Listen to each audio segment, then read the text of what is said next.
तो किसी स्टूडेंट ने पूछा है कि ये कॉम्पिटिटिव एग्ज़ाम की तैयारी कैसे करें? इसके बारे में कुछ बताइए। तो अभी मैंने 2-3 दिन पहले एक वीडियो बनाया था इसी बारे में कुछ-कुछ और उसमें मैंने ये बोला था कि आप जो भी पढ़ो अपने इंटरेस्ट के कारण पढ़ो, जिसमें आपकी जिज्ञासा हो। ये पास होने की उम्मीद छोड़ दो, क्योंकि देखो कुल जो सीट्स हैं वो मान लीजिए 1200 इसी के आस-पास होंगी 1200, 1500 इससे ज़्यादा नहीं है। ये सारी आईएएस, आईपीएस ये सब मिला के जितने कॉम्पिटिटिव एग्ज़ाम हैं, 1 साल में अ, कितने लोग निकलेंगे फाइनली, कितनी हैं जॉब्स अवेलेबल, तो मान लीजिए कि वो हैं 1200 और तैयारी कर रहे हैं 20 लाख, इससे ज़्यादा ही। तो 1% भी नहीं, 100 में से एक भी बच्चा अ, मतलब निकल जाए, इतना प्रतिशत भी नहीं है। तो ऐसी स्थिति में डिप्रेस होने की बजाय आप ये सोचो कि भई मुझे ये ज्ञान प्राप्त करना है। ज्ञान काम आएगा, चाहे आप फेल हो जाओ, चाहे पास हो जाओ।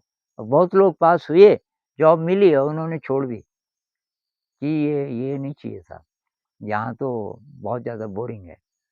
लेकिन अगर ज्ञान आपने प्राप्त किया तो वो काम आएगा। और आपको शायद पता होगा, ये जो बड़े-बड़े इंस्टीट्यूट्स हैं, जहाँ ये तैयारी करवाई जाती है विद्यार्थियों की कॉम्पिटिटिव एग्ज़ाम की, तो वो लोग उन्होंने भी तैयारी की थी और उनमें से ज़्यादातर निकले नहीं।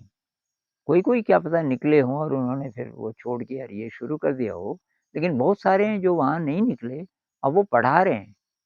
इसका मतलब उन्होंने जितनी तैयारी की थी, वो ढंग से की थी और वो अब उनके काम आ रही है।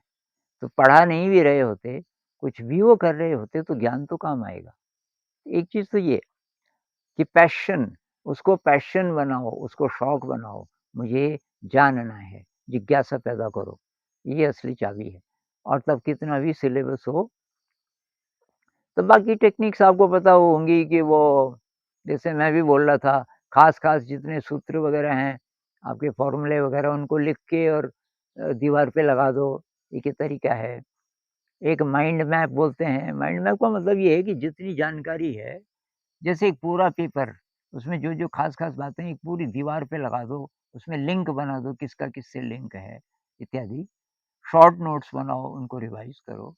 एक चीज़ जो मैं एमफ़िल में करता था, एमफ़िल ये एमए के बाद एक डिग्री होती है और जिस जगह मैं था, वहाँ मच्छर बहुत थे और बिजली बहुत कम रहती थी।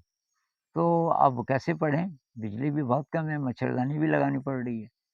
तो मेरे दिमाग में एक बात आई, मैंने अपनी आवाज़ में ख़ास-ख़ास चीज़ें टेप कर दी। पूरा सिलेबस, ख़ास-ख़ास चीज़ें, हिंट्स। अब मैं लेट जाऊँ लाइट ऑफ़ करके, तब कोई डिस्टर्ब भी नहीं करता था कि यार ये तो सो गया इतनी जल्दी और मैं उसको लगा देता था।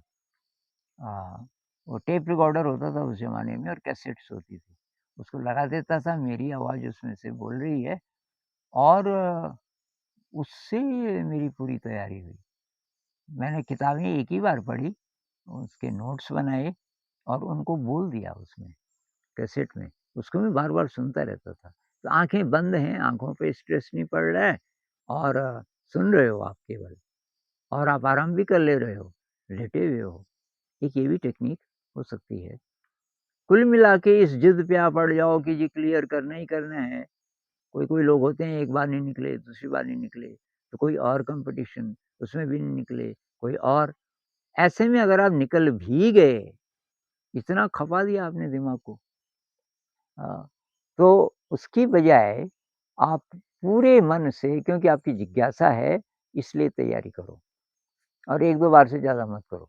एक बार किया, दूसरी बार ये सोचो जो-जो रह गया था, वो ज्ञान मुझे इस बार प्राप्त करना है और तब आपके अंदर डर नहीं होगा, तब एग्ज़ाम में आपका दिमाग सही काम करेगा।